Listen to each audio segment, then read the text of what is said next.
Assalamualaikum warahmatullahi wabarakatuh. Selamat pagi. Hari ini kita akan belajar tentang perkembangbiakan vegetatif yang ada di tema 1, subtema 1, pembelajaran 3.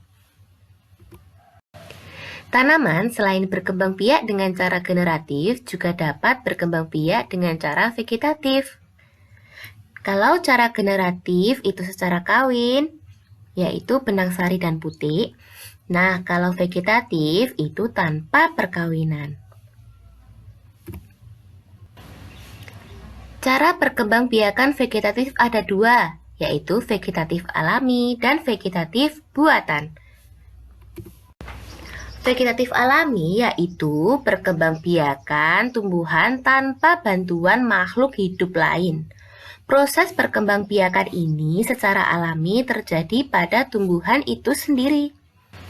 Nah, vegetatif alami ada beberapa cara, yaitu ada dengan cara tunas, spora, geragi atau stolon, umbi, rizoma atau akar tinggal.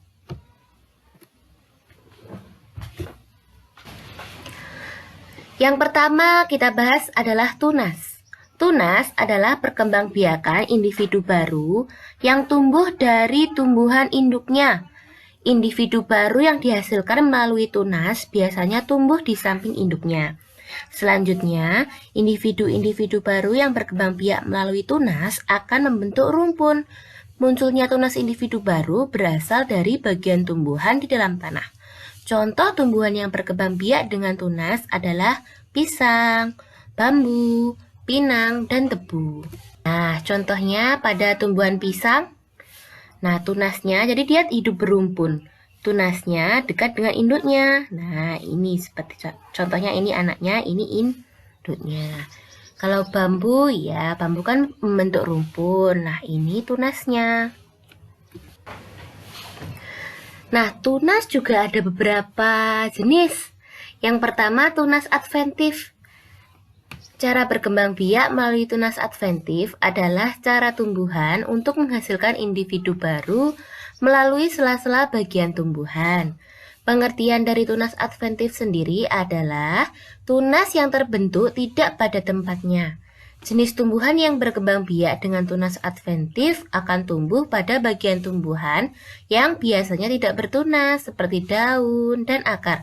Contohnya pada tanaman cocor bebek dan tanaman talok. Sudah pernah ya melihat cocor bebek di sekitar kalian? Talok juga banyak tumbuh di sekitar kita. Sorus terletak di bagian tepi bawah daun. Sorus yang bintik-bintik kecoklatan. Nah, bintik kecoklatan yang terletak di bawah daun. Nah, ini bintik-bintiknya. Lanjut ya. Nah, pada tanduk rusa ini juga termasuk tumbuhan paku. Di bawahnya daun hijau ini, biasanya kan, kalau kalian lihat di depan kelas 6 atau di depan kantin, itu ada tanduk rusa. Nah, atau mungkin di rumah kalian juga ada. Di bawah yang bagian daun hijau ini kan terdapat coklat-coklat. Nah, disitulah sorus berada. Nah, pada tumbuhan jamur juga berkembang biak menggunakan spora. Nah, sekarang geragi atau stolon. Geragi atau yang biasa juga disebut sebagai stolon merupakan batang yang tumbuh merambat di atas tanah. Bagian inilah yang berperan dalam membentuk individu baru pada beberapa jenis tanaman. Bagian geragi yang menyentuh tanah akan membentuk tunas dan akar pada setiap ruas yang dimilikinya. Tumbuhan baru tersebut tetap berhubungan dengan induknya, tetapi tidak tergantung tumbuhan induknya. Geragi itu pada tanaman stroberi. Nah, jadi tumbuh dekat induknya, tapi dia tidak tergantung.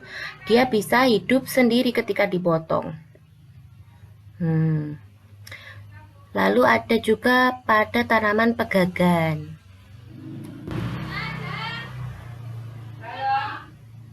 Nah, ini akarnya, ini stolonnya berada di tengah-tengah sini.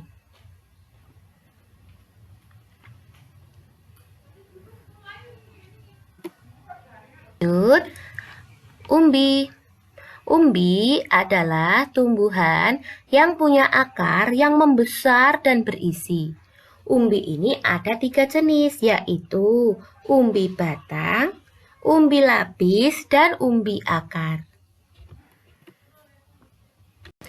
Umbi batang adalah batang yang tumbuh di dalam tanah dan ujungnya menggelembung menjadi umbi. Umbi batang tersebut sebenarnya merupakan cadangan makanan bagi tumbuhan itu. Pada permukaan umbi batang, tumbuh sisik dan kuncup membentuk mata tunas.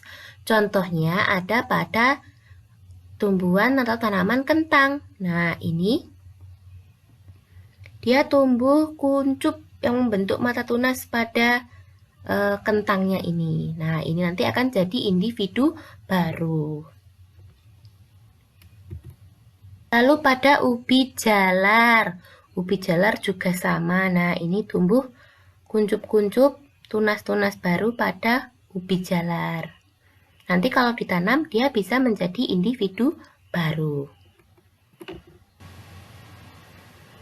Nah, umbi lapis ini contohnya ada pada tanaman bawang merah, bawang putih, dan bawang bombay.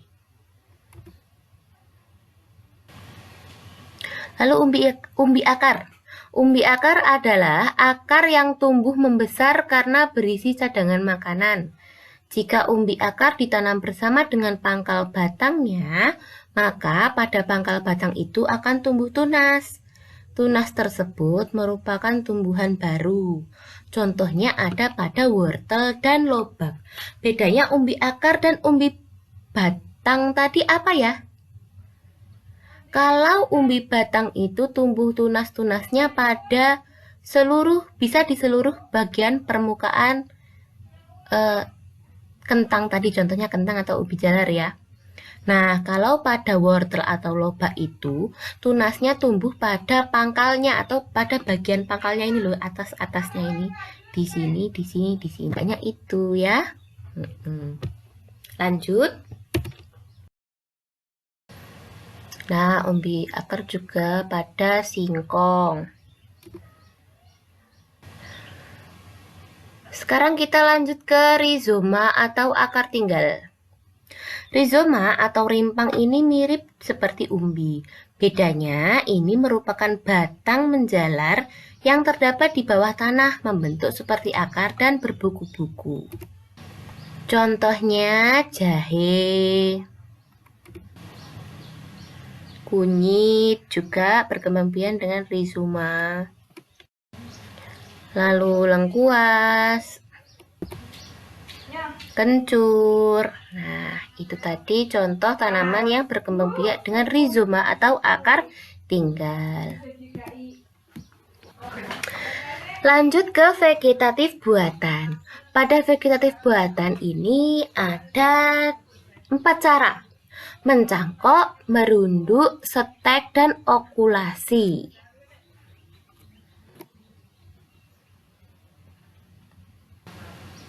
Perbanyakan tumbuhan dengan cangkok adalah dengan melukai bagian batang tumbuhan. Lalu bagian itu dibungkus tanah, kemudian ditutup rapat dengan plastik atau bahan lainnya. Nah, pada bagian itu nanti akan tumbuh akar. Setelah tumbuh akar, bagian ini bisa dipotong dan ditanam kembali. Contohnya ada pada seperti gambar ini, lihat, yang dilukai pada bagian batang ini, yang berkambium ya tentunya, yang bisa dicangkok. Lalu dikupas kulitnya, tinggal kambiumnya seperti ini. Nah, ini nanti dibungkus tanah. Tanah ditutup rapat dengan plastik atau biasanya sabut kelapa juga bisa. Nah, pada bagian ini nanti akan tumbuh akar-akar. Lalu setelah tumbuh akar, kelihatan akarnya ini dipotong. Nah, dan bisa ditanam kembali karena ini sudah tumbuh akar. Jadilah dia individu baru. Nah, ini tadi bisa dibungkus dengan plastik atau bisa juga dibungkus dengan sabut kelapa. Nah, tumbuh akarnya seperti ini, nanti akarnya akan tumbuh. Pohon yang bisa dijangkau adalah pohon yang berkambium seperti pohon jambu, mangga, lalu apalagi ya? Contohnya di sekitar kalian pasti banyak pohon-pohon yang bisa dijangkau. Biasanya buah-buahan ya, alpukat, seperti itu. Nah, caranya seperti ini.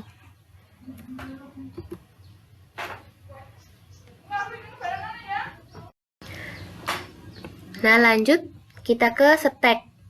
Ini adalah cara memperbanyak tumbuhan dengan cara memotong bagian tumbuhan. Lalu ditancapkan kembali ke tanah dan kemudian tumbuh menjadi tanaman baru. Jadi cuma dipotong tumbuhannya, ditancapkan ke tanah, dia bisa tumbuh menjadi tanaman baru. Ada 3 cara stek, yaitu stek batang, stek akar, dan stek daun. Nah, stek batang biasanya ini pada tanaman ketela pohon. Nah, ini biasanya kan pohon ketela itu dipotong-potong lalu ditancapkan kembali, dia akan tumbuh tunas-tunas baru seperti ini. Nah, ini namanya stek batang. Pada stek akar, yang disetek itu akarnya. Loh, kok bisa Bu akar disetek? Bisa. Contohnya pada tumbuhan sukun. Tahu sukun ya? Ini pohon sukun, buah sukun seperti ini yang biasanya dibuat keripik atau kalau sudah matang sukunnya digoreng. Nah, itu akar dari pohon sukun itu dipotong-potong, kemudian ditancapkan. Dia akan tumbuh menjadi individu baru. Nah, pada stek daun biasanya ini di tumbuhan lidah mertua. Tahu lidah mertua ya? Yang seperti ini bentuknya. Nah, ini daunnya ini bisa dipotong-potong. Kalau ditancapkan, dia bisa tumbuh lagi menjadi tanaman baru. Kalau mau mencoba, yang punya lidah mertua boleh, tapi bilang dulu sama orang tuanya, nanti dicari. Bisa kalian praktekkan sendiri di rumah ya. Nah, sekarang merunduk. Merunduk dilakukan dengan menumbuhkan akar dari batang yang ditanam atau dirundukkan ke dalam tanah. Contohnya seperti gambar yang ini. Tumbuhan yang dikembangbiakkan dengan cara merunduk harus memiliki cabang atau ranting yang panjang. Nah, syaratnya itu tadi. Cabang atau rantingnya harus panjang, jadi bisa dirundukkan. Caranya itu dengan membengkokkan cabang atau ranting ke dalam tanah dan ditimbun dengan tanah seperti ini. Dibengkokkan ke dalam tanah, lalu ini dipatok atau dipatok di dalam tanah. Biar apa? Biar dia tidak muncul-muncul ke atas, lalu ditimbun dengan tanah. Supaya lebih kuat lagi, boleh ditimbun dengan batu. Nah, ini nanti pada cabang yang dikubur atau ditimbun dengan tanah ini akan tumbuh akar. Nah, setelah akarnya cukup kuat, maka batang yang menghubungkan dengan tanaman induk akan dipotong. Jadi bagian sini nanti akan dipotong dan ini bisa tumbuh menjadi tanaman baru. Nah, ini contoh tumbuhan yang dapat berkembang biak dengan merunduk adalah melati. Nah, ini pohon melati ya, ini contohnya. Melati, kangkung, apel, alamanda. Nah, itu. Ini dirundukkan, ditimbun tanah. Nanti ini akan tumbuh akar. Nah, dipotong, dia bisa jadi tanaman baru. Gitu ya. Selanjutnya adalah okulasi. Okulasi ini cara memperbanyak tumbuhan dengan cara menempelkan tunas tanaman yang satu ke tunas tanaman yang lain. Tetapi tanaman ini harus sama jenisnya. Okulasi ini biasanya dilakukan untuk memperbaiki sifat suatu tumbuhan. Misalnya, batang tumbuhan yang kuat digabung dengan buahnya yang baik. Contoh dari okulasi ini ada pada pohon durian. Biasanya, pohon durian yang batangnya kuat, batang tumbuhannya kuat itu nanti digabungkan dengan pohon yang buahnya baik. Seperti ini. Nah, ini misal ini tanaman durian ya. Ini pohon yang batangnya kuat, lalu ini tanaman yang buahnya baik. Dia akan ditempel dan diikat, nah nanti dia akan gabung. Nah, ini tumbuh menjadi satu.